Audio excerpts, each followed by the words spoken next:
Hoy estamos con Valeria Muli. Ella es médica pediatra, especialista en adolescentes y es la jefa de la sección de adolescencia de nuestro hospital. Vale, muchísimas gracias por estar acá hoy con nosotras. Por favor. Te voy a hacer una Las- pregunta así muy básica, pero muy importante. ¿Qué es ser trans? Ser trans es una vivencia, ¿sí? Es una sensación individual, única, que se puede generar en cualquier momento de la vida, eh, en la que lo que se siente es que no se está en el cuerpo acorde a lo que se percibe, ¿sí? O sea, tienen la sensación de estar con un sexo que no corresponde al que se sienten. Esto, la identidad sexual es digamos, una construcción que en general empieza en la primera infancia, entre los 2, 3 años. Las niñas saben si son varones o son mujeres. Bueno, lo que cuentan adolescentes trans o niñeces trans es que no les gustan otras cosas que no están esperadas para su sexo. Al principio no entienden muy bien lo que les pasa, les molesta mucho vestirse, o sea, tener una expresión de género acorde a su sexo biológico, porque no se sienten cómodos o cómodas. Y bueno, y así van atravesando distintos displaceres donde finalmente pueden darse cuenta en algún momento de su vida. A veces es en la niñez, otras veces es en la adolescencia y otras veces es en la adultez, y no tuvieron por ahí todo este recorrido tan evidente. Con esta vivencia de no sentirse del género que corresponde al sexo biológico. Eso es ser trans, o sea que no es una elección. Mucha gente dice, ¿por qué? ¿Por qué elige esto? No es una elección. No lo puede evitar. A ver, vos podés sentirte varón si te sentís mujer, y no. Podemos tener aspectos más masculinos, algunas mujeres, más femeninos, pero sentirse varón es otra cosa. Y eso es lo que les pasa a los varones trans o a las mujeres trans que se sienten mujeres teniendo un sexo biológico masculino. Tiene que ver con la identidad, con Exactamente, quién uno o una es, ¿no es cierto? exactamente, Y esa tal cual. identidad, vos un poquito dijiste recién, pero te lo quería preguntar, esa identidad de género, de cómo uno o una se siente, ¿se constituye en la infancia? ¿A los 2 o 3 años decías? Sí, sí, entre los 2 y 3 años ya empiezan a sentirse, darse cuenta que, bueno, tienen un género, ¿sí? Y que hay otro género. Y a veces, no siempre, no todas las adolescencias trans comentan que esto lo sentían desde la primera infancia. Esto sí, lo que ocurre es que cuando las niñeces trans lo pueden expresar de alguna manera más clara, ¿no? Cómo poniéndose un nombre, cómo pidiendo vestirse, y los padres y las madres están como muy sensibles, o sea, muy perceptivas, ¿no? Y empiezan a acompañar este proceso. Eh, en general, nosotros hicimos un estudio en el hospital con 107 Contanos. adolescentes que consultaron para trabajar, o sea, niñas y adolescentes que son trans. Y que lo que vimos es que las niñeces trans en general lo expresan más cuando son mujeres, ¿sí? O sea, las mujeres trans aparecen con menos de 9 años, lo pueden expresar. En cambio, los varones trans aparecen con la pubertad. Los cambios puberales del desarrollo mamario, o sea, la telarca y la menarca y las menstruaciones, son hitos biológicos que los perturban tremendamente, desde todos los días cuando se levantan para vestirse hasta una vez por mes con la menstruación. Pero nos llamaba la atención eso, como que en la adolescencia teníamos un montón de varones trans y en la niñez teníamos más mujeres trans. Entonces, bueno, vimos que esto realmente nos daba significativo en el estudio. Tenemos una P de 0,04, creo que daba.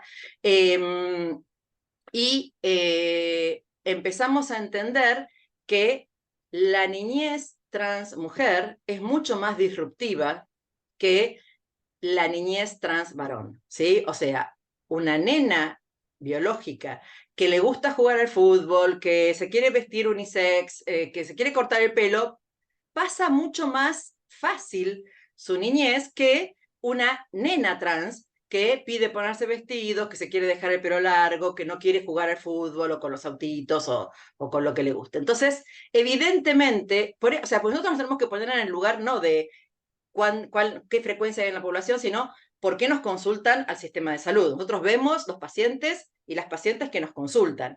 Entonces, es mucho más disruptivo una niñez trans mujer y un adolescente trans varón para lo que necesitan de acompañamiento desde la medicina. Así que bueno, eso es lo que vimos. Y muy interesante. Y es acorde un poco, decime si me equivoco, a la vivencia social que en general el mundo adulto no va a juzgar a una nena que se viste de azul o que juega al fútbol o que se corta el pelo, pero sí va a juzgar a un varón que no juega al fútbol, Exacto. que usa el pelo largo o que todo el día está vestido de rosa, independientemente Exactamente. de la identidad de género que tengan esos niños, esas niñas. Totalmente, porque en esto que yo te contaba, que esto de la identidad es una construcción, hay momentos en el desarrollo que pueden aparecer situaciones de querer disfrazarse, y eso no quiere decir que vayan a ser trans. La persona trans es la que permanentemente tiene estas conductas, estos pedidos, estas maneras de expresarse y perduran en el tiempo, ¿sí? En cambio, muchas niñeces juegan a disfrazarse, a jugar con cosas que no, y después se les va pasando y no tienen problema, no tienen displacer de vestirse o jugar a otras cosas. En cambio, la persona trans esto lo moviliza mucho Y sufre. y sufre, totalmente, y sufre siempre y cuando no sean aceptados y acompañados, ¿no es cierto? Sí, sí, genera muchísimo sufrimiento, muchísima soledad, y ahí aparecen entonces, en la medida que van creciendo, un montón de dificultades en los distintos ámbitos, en los distintos entornos por donde se mueven. Puede ser que esto le traiga problemas con sus pares o en la escuela con las autoridades y los docentes, puede ser que le traiga problemas muy serios con su familia nuclear, con hermanos, con alguno de los padres, padre o madre, o con la familia ampliada, abuelos, tíos, primos, o sea, como que todo se va, todo es una situación estresante.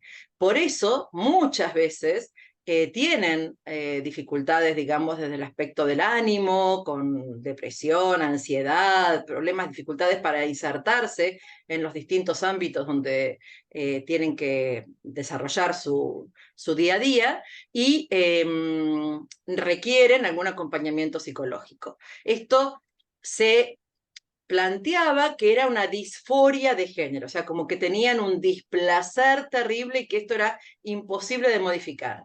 Lo que nosotros vemos es que cuando uno logra trabajar con las familias, logra trabajar con el entorno, están con un buen acompañamiento psicológico y empiezan con su transición y empiezan a ser, digamos, aceptados o aceptadas con el nombre que se autoperciben, con la expresión de género que quieren, con, digamos, funcionando como se vivencian, todo esto desaparece y tienen que dejar la medicación y no hay más intentos de suicidio y no necesitan más la terapia.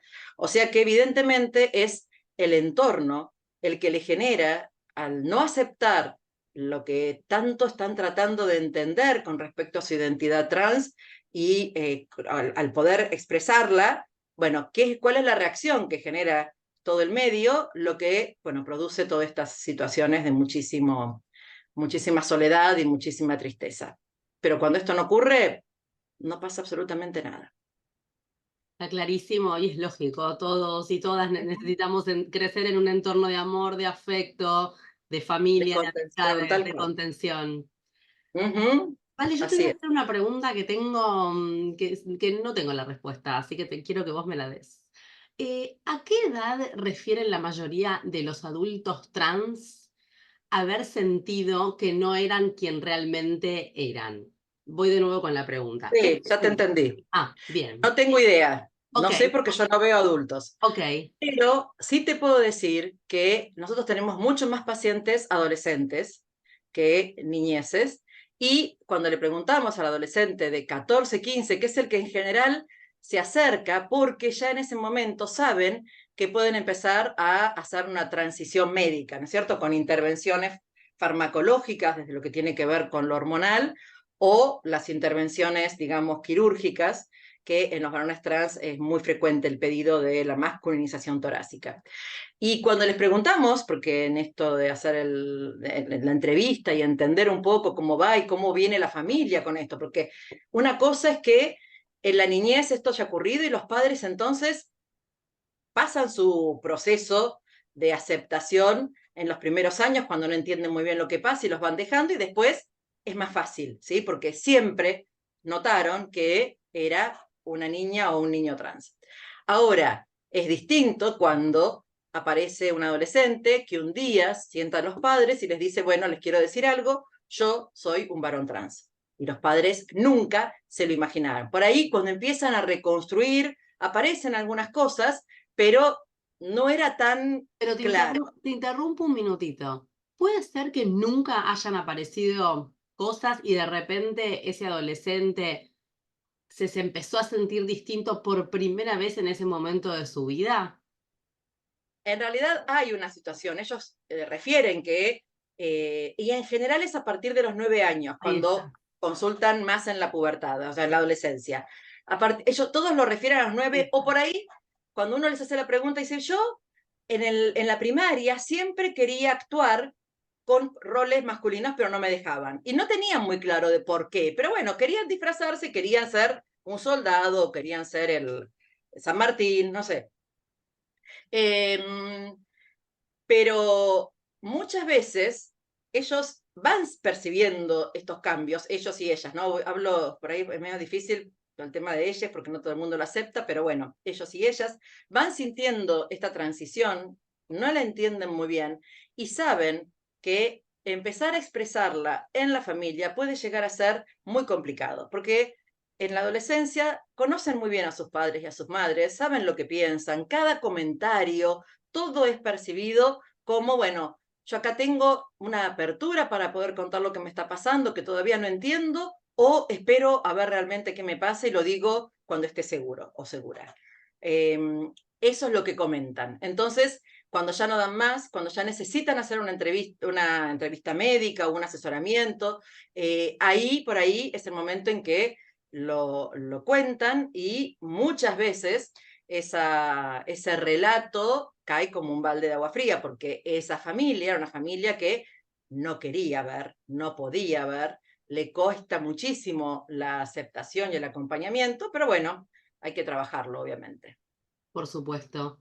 ¿Y está establecido cuál es el mejor rol que pueden o debe tomar el entorno de adultos que rodean a esa infancia trans? Me refiero obviamente a la familia núcleo, madres, padres, pero también a la escuela, a la familia ampliada. ¿Cómo Sí, es eso? sí, lo mejor es acompañar, ¿sí? Acompañar sin discriminar, sin juzgar, sin tanto a la niñez trans como a la familia que está atravesando un proceso de aceptación. Lo que cuentan muchos padres, porque hemos hecho grupo de padres en el hospital, de padres que ya tenían estas niñeces y adolescencias en sus casas, y lo que cuentan muchas veces es que el entorno de la familia extendida, vos estás loca, ¿cómo le vas a dejar de que se ponga este nombre? ¿Cómo vas a dejar que se vista? Vos te das cuenta, o sea, como que también, dice, yo me siento tironeada por los dos lados. Por un lado, poder acompañar a mi hija y por el otro, recibir, tras que están con un montón de dudas, es un proceso muy difícil, muy doloroso, de muchísima soledad, porque tampoco es que hay tanta cantidad como para poder fácilmente recibir información y estar acompañado como familia. Entonces, cuentan eso, como que para esa familia también es muy difícil Por supuesto. atravesar y acompañar. Hubo una imagen de una madre que nos contó, cuando les preguntamos cómo veían a sus hijos para abrir el taller, y dijo algo que a mí me impactó. Yo a ella la veo bárbara, pero tengo la sensación siempre de tener que salir con un paraguas poniéndole arriba. Claro. El Como miedo que sí. hace falta protegerla porque no sabe con qué se va a encontrar y no quiere que la pase mal, en el jardín, con amiguitos, en la casa de un amiguito, bueno, esa es la sensación de estrés que viven permanentemente, más la duda, ¿no? Porque obviamente hay dudas que son imposibles de responderles. Es así, qué sé yo, hay que acompañar e ir viendo. Como que se mezcla un poco el miedo que los hijos sufran, que es normal de todas las madres y padres, sumado a una Exactamente. situación que saben que probablemente en la sociedad actual va a ser una vida un poquito más difícil. Exacto, que los va a dejar más vulnerables, sí, seguro.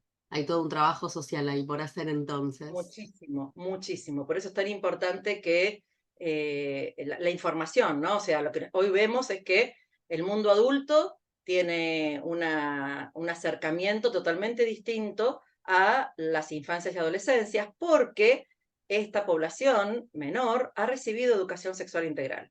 Y la Clave. educación sexual integral trabaja muchísimo todo lo que tiene que ver con las diversidades, con los derechos, con la no discriminación de ningún cuerpo, de ninguna orientación, de ninguna identidad. Y es totalmente distinto, o sea, lo pasan bárbaros, o sea, es mucho mayor la aceptación por sus pares que por el colegio, después viene, y por último, por la familia. Por más que nosotros en el hospital italiano tenemos una población con características socioeconómicas que tienen un 74 o 78% de aceptación en las familias, cosa que no siempre se ve. Y eso ya les modifica la calidad de vida a estas personas, ¿no? Por Ujú. supuesto. Vale, yo te quiero preguntar si existen casos y qué pasa si una persona trans de repente se arrepiente o siente que se equivocó en su identidad. ¿Existe eso o Ujú. no? Sí, existen las detransiciones, se Ok, llaman. No se llaman arrepentimientos, sino detransiciones. ahí está. Nosotros en el trabajo vimos en 107 pacientes que tuvimos, 3 detransicionaron. De esos 3, hubo un paciente que tenía un problema orgánico muy severo, había tenido un craneofaringioma y bueno, estaba con suplementación de un montón de hormonas. Otro paciente fue un TGD, en trastorno generalizado del desarrollo, que también se ve como más asociado las identidades trans en esta población.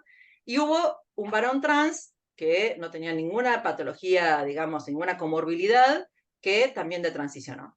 Por eso a nosotros nos importa mucho hacer como un proceso, ¿no? Nosotros en ningún momento cuando vienen lo primero que hacemos es darles la derivación a lo que nos pidan. Hacemos toda una cuestión de, bueno, conocernos, de saber que esto es un proceso, que vamos a ir lográndolo en la medida que nos vayamos conociendo y ellas o ellos vayan estando más claros con lo que quieren, porque también es cierto que uno puede sentirse trans y expresarse como trans sin necesidad de hacer demasiadas modificaciones corporales. Con lo cual, bueno, apoyamos mucho eso, trabajamos mucho en ese tiempo con la aceptación familiar, con la aceptación de los entornos, se van sintiendo mucho mejor. Y finalmente, en la medida que nos va pasando el tiempo, bueno, definimos y empezamos con algún tratamiento farmacológico que son reversibles. El Bien, ahí tratamiento vamos. quirúrgico, obviamente, es el irreversible. Tratamos de que sea lo más tarde posible en este tiempo de seguimiento, ¿no es cierto? De cualquier forma, están descriptas situaciones de transiciones en pacientes que se hicieron algún tipo de intervención quirúrgica, que después se hacen la intervención quirúrgica al revés, y bueno, con más cicatriz, con menos cicatriz, si tienen el cuerpo que necesitan.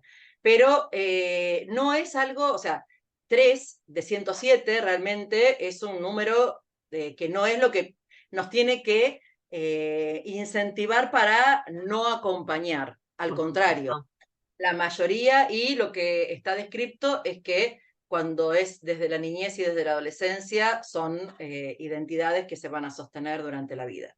Es más fuerte, así como las niñeces son tan claras, bueno, las que ocurren en la adolescencia también. También. Hubo una situación con el tema de la pandemia, donde también estuvieron muy aislados, donde estuvieron con muchos contactos por internet, con distintos grupos. Bueno, muchos padres nos preguntan si no es una moda, si esto...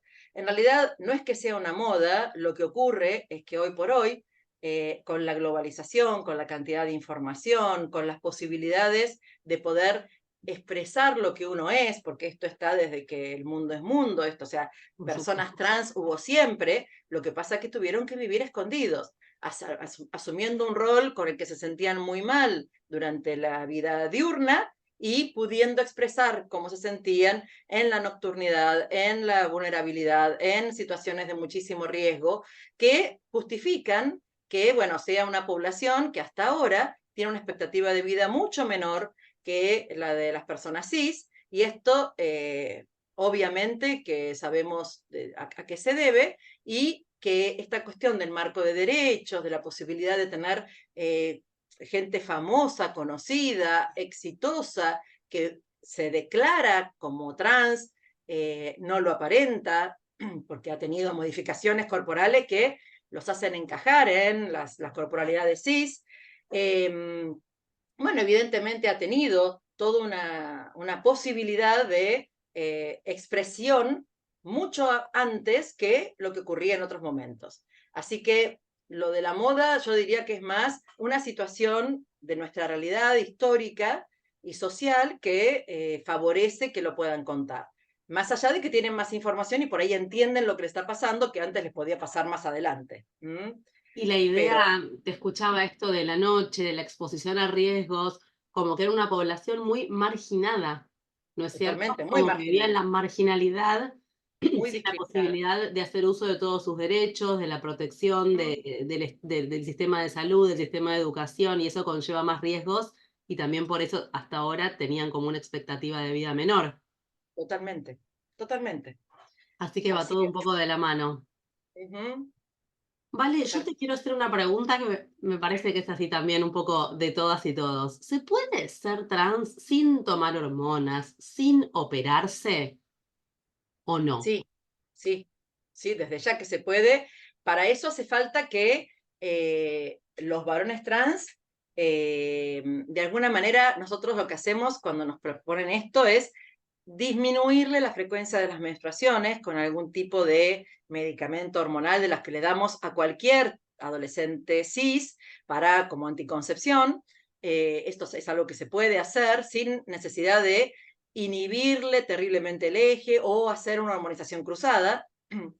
Y bueno, que a partir de la expresión de género, ¿no es cierto? Cortarse el pelo, vestirse de una forma, dejarse, no depilarse, y todo esto va generando y bueno, actitudes que van tomando, ¿no? O sea, la forma de los gestos, las gestualidades, la voz, todo esto se puede trabajar incluso con fonoaudiología y no hace falta ningún tipo de intervención, ni farmacológica desde lo que es un tratamiento hormonal cruzado, ni desde lo quirúrgico. Pero esto es como muy a la carta, ¿sí? O sea, tanto las decisiones que toman de hormonizarse, de operarse, como la dosis de la hormona que quieren recibir, o sea, ellos van diciendo, va, hasta acá, no quiero más, estoy bien así, con estos cambios ya no quiero más, porque lo que tienen que saber es que estas intervenciones son de por vida, o sea, cuando dejan de recibir, pongámosle para que sea más claro, el varón trans testosterona, eh, todo vuelve al tiempo a desaparecer. La barba, bueno, la masa muscular depende, porque por ahí pueden seguir haciendo gimnasio y sostener una masa corporal muscular más importante, pero bueno, hay rasgos que tienen que, bueno, dejar de menstruar, tener menos tensión en el tejido mamario y que sea más fácil colocarse el binder, que es como un top muy ajustado que disimula las mamas. También depende, hay personas que tienen mamas muy voluminosas y otras que tienen mamas menos voluminosas, con lo cual obviamente que le va a resultar menos cómodo a las que tienen mamas muy voluminosas usar el binder y por ahí van a pedir antes la masculinización torácica que aquellas que por ahí usando el binder desaparece todo y no necesitan. Lo que sí nosotros les decimos es que no tenemos experiencia en qué pasa con años y años de hormonización cruzada. Espera, te voy a interrumpir un minuto, Sí, porque ahí va mi pregunta. ¿Qué es la hormonización cruzada? claro. La hormonización cruzada es cuando finalmente deciden empezar a tener rasgos corporales por las hormonas acordes a su identidad trans. Entonces, los varones trans empiezan a recibir testosterona para poder empezar a generar cambios. Los primeros cambios que suceden son dejar de menstruar, empiezan a aparecer más cantidad de vello, por ahí si hacen gimnasio aumenta mucho más rápido la masa muscular, bueno, hay más vello en todo el cuerpo, todas estas cosas que es lo que están deseando. Entonces, y en las mujeres trans lo que se hace es darles hormonas femeninas, estrógenos, como para justamente aliviar todos esos síntomas tan característicos del varón, y junto con la depilación, porque no es que se les van a caer todos los pelos, junto con la depilación, la fonoaudiología que hacen para afinar más la voz, bueno, van desapareciendo la barba, la necesidad de estar rasurándose todo el tiempo, y tienen la piel, tiene una característica más femenina, y bueno, con eso se sienten mucho más cómodas o cómodos. Esa es la hormonización cruzada, que una vez que comienza es de por vida, ¿sí? Toda la vida tienen que recibir el tratamiento médico. Exacto, exacto. Bien. Toda la vida, mientras quieran mantener ese cambio que fue generando la hormona. Eso es hormonización cruzada. ¿Y la mayoría de las personas trans acceden a algún tratamiento quirúrgico o no necesariamente? Yo, repito, yo los veo hasta los 24, 25. Bueno, pero es una edad. Lo que vemos es que no todos los varones trans piden la masculinización torácica. Que sería quitarse las mamas, ¿no es cierto? Exacto, que es quitarse las mamas y separar las tetillas como para hacerlo un tórax más masculino. Y no todas las mujeres trans hacen algún tipo de genitoplastia, que es lo que más les perturba. Tener un pene, tener testículos, que ellos muchas veces lo que hacen ellas es trucarlo, se llama, que es colocar el pene bien para atrás y tratar de introducir los testículos en el canal inguinal, como para que no tengan tanta visibilidad. Pero bueno, esto puede generar molestias, dolor, obviamente. Entonces, a veces aparece la necesidad de hacer algún tipo de genitoplastia, pero no todas las mujeres trans lo hacen, y por lo menos hasta la juventud, ¿sí? Vemos mucho más, o sea, tenemos muchos más varones trans que mujeres trans en seguimiento, y de las mujeres trans, de los varones trans, perdón, hemos tenido más o menos 1/3 que se hizo la masculinización torácica. O sea que la minoría, en Claro. nuestra experiencia. Exacto. Bien. Vale, cerrá como te parezca. ¿Qué mensaje nos darías hacia la sociedad teniendo un contacto tan cercano con infancias y adolescencias trans? Mi mensaje es poder no estar tan pendientes de la mirada del otro, y poder mirar a sus hijos e hijas cómo se sienten, para poder acompañar a que puedan llegar a ser felices. Si uno se pone a luchar, a enojarse, a discriminar, a expulsar a ese hijo que está transicionando, lo que va a lograr es que no sea feliz. Y en los talleres, justamente cuando les preguntamos, ¿qué es lo que más quieren ustedes de sus hijos e hijas? Que sean felices. Bueno, cambiar el nombre, cambiar la expresión de género, no va a hacer que dejen de tener la posibilidad de acompañar en esta relación de parentalidad y maternalidad a ese hijo o esa hija, y acompañarlo en todo, o sea, en su rendimiento académico, en su inserción laboral, en su posibilidad de armar una pareja, y eso es lo mejor que podemos hacer. No importa con qué nombre, no importa con qué expresión, no importa si hormonizándose u operándose, lo importante es que sepan que cuentan con todos nosotros y con todas nosotras para poder ser felices. Vale, muchísimas gracias. Beso grande. Si te gustó este episodio o crees que a alguien que conoces le puede servir, te invitamos a compartirlo y a seguirnos en nuestras redes sociales. Nos encontrás en Instagram, Facebook y YouTube como ginecología.hospital italiano. Nos escuchamos en el próximo episodio.